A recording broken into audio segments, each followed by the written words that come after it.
آج 20 جمادی الثانی جمعۃ المبارک کا دن ہے اور یہ انتہائی بابرکت دن ہے کہ آج ہی کے دن حضرت خاتون جنت سیدۃ النساء العالمین حضرت فاطمہ الزہرا سلام اللہ علیہا و رضی اللہ تعالی عنہا کی پیدائش بھی ہوئی۔ اور آپ دیکھیں کہ سادات کرام کے بہت سے فضائل ہیں، لیکن یہ موضوع سادات کرام کی فضیلت کے حوالے سے، آپ کی شان کے حوالے سے اتنا طویل ہے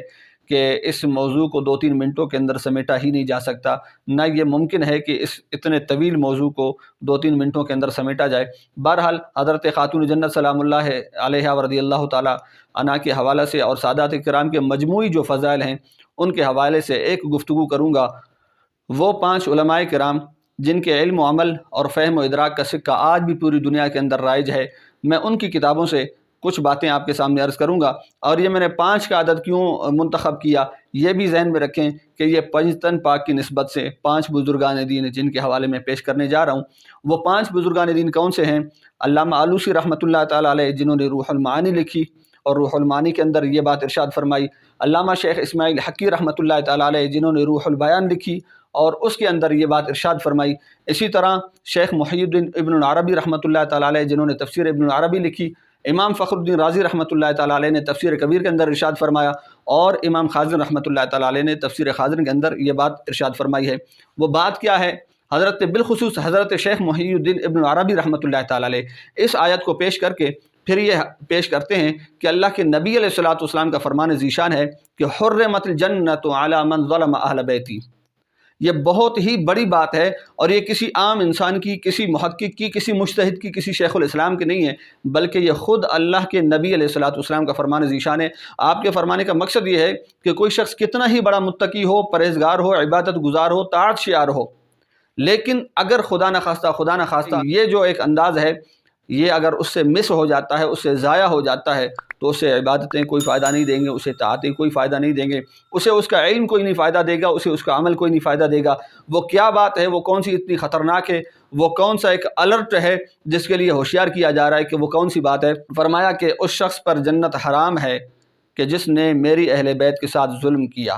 اب آپ کہیں گے کہ ایسا کون ہے جو حضور کے اہل بیت کے ساتھ ظلم کرنا چاہے؟ میں آپ سے عرض کرتا ہوں کہ ظلم کیا ہوتا ہے اور کس طریقے سے ہوتا ہے۔ بہرحال حدیث پاک یہ ہے کہ حضور علیہ الصلوۃ والسلام نے فرمایا کہ حرام کر دی گئی ہے جنت اس پر جس نے میرے اہل بیت کے ساتھ ظلم کیا۔ ومن آذانی عطرتی، اور وہ شخص جس نے مجھے اذیت اور تکلیف پہنچائی میری اہل بیت اور عطرت کے حوالے سے۔ اب ظلم کیا ہے؟ آپ دیکھیں التعریفات کے اندر میر سید شریف جرجانی رحمۃ اللہ تعالی علیہ آپ ارشاد فرماتے ہیں کہ ظلم یہ ہے کہ ایک چیز کا جو مقام ہے، جو اس کا لیول ہے، جو اس کا محل ہے،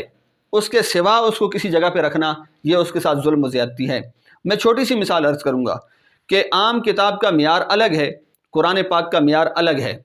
عام کتاب کا بیہیویئر الگ ہوتا ہے اور قرآن پاک کے ساتھ بیہیویئر جو ہوتا ہے وہ الگ ہوتا ہے۔ عام کتاب کے ساتھ جو آپ سلوک کرتے ہیں وہ قرآن پاک کے ساتھ نہیں کرتے۔ قرآن پاک کیا ہے کہ قرآن پاک کو سینے کے ساتھ لگانا چاہیے، دل کے اندر بسانا چاہیے، آنکھوں پہ رکھنا چاہیے اور پیشانی پہ رکھنا چاہیے، لبوں پہ رکھ کے بوسہ دینا چاہیے۔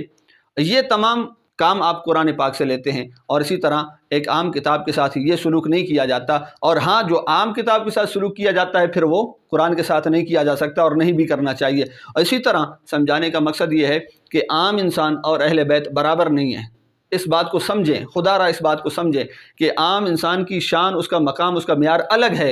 اور اہل بیت جو نسبت رسول صلی اللہ علیہ وسلم کے ساتھ جڑے ہوئے، جو تعلق بالرسول صلی اللہ علیہ وسلم رکھتے ہیں، تو ان کی شان، ان کا معیار، ان کا مقام، ان کا اسٹیٹس، ان کا لیول وہ الگ چیز ہے۔ اسی طرح اور یہ چونکہ آج 20 جمادی الثانی ہے، حضرت خاتون جنت سلام اللہ علیہا کی پیدائش کا دن ہے، اور آج کے 2 دن بعد 22 جمادی الثانی امیر المؤمنین خلیفۃ المسلمین یار غار و یار مدار حضرت سیدنا ابوبکر صدیق رضی اللہ تعالی عنہ کا یوم وصال ہے، آپ کا عرس مبارک ہے۔ تو آئیے حضرت صدیق اکبر ہی سے پوچھتے ہیں کہ حضور آپ کیا فرماتے ہیں کہ اہل بیت کی شان کیا ہے اور ان کے ساتھ تعلق کیسا ہونا چاہیے، محبت کیسی ہونی چاہیے۔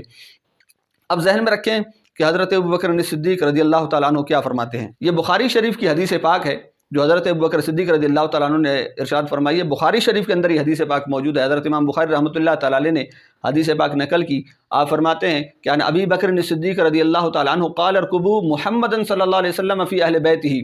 اے لوگو حضور علیہ الصلوۃ والسلام کی محافظت کرو،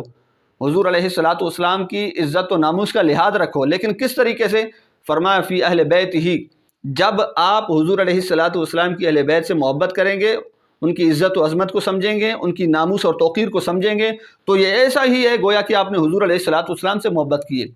اہل بیت کرام، سادات کرام، ان کی عظمت و ناموس کو سمجھنا حضور کی ناموس کو ہی سمجھنا ہے، ان کا ادب و احترام کرنا سرکار ہی کا ادب و احترام کرنا ہے، ان کی حفاظت اور محافظت کرنا یہ سرکار ہی کی حفاظت و محافظت کرنا ہے۔ اور اسی طرح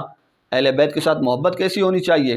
اب یہ بھی سیدنا ابو بکر صدیق رضی اللہ تعالیٰ عنہ سے پوچھتے ہیں، آپ نے فرمایا لقرابۃ رسول اللہ صلی اللہ علیہ وسلم احب الی ان اصل من قرابتی،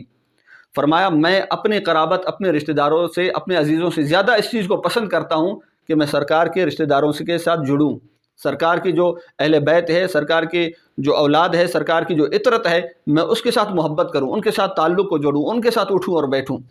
تو ہمیں چاہیے فقط زبانی کلامی دعوے نہ کریں، اپنا جو ہم دعویٰ کر رہے ہیں اس کو ہم اپنے قول و فعل،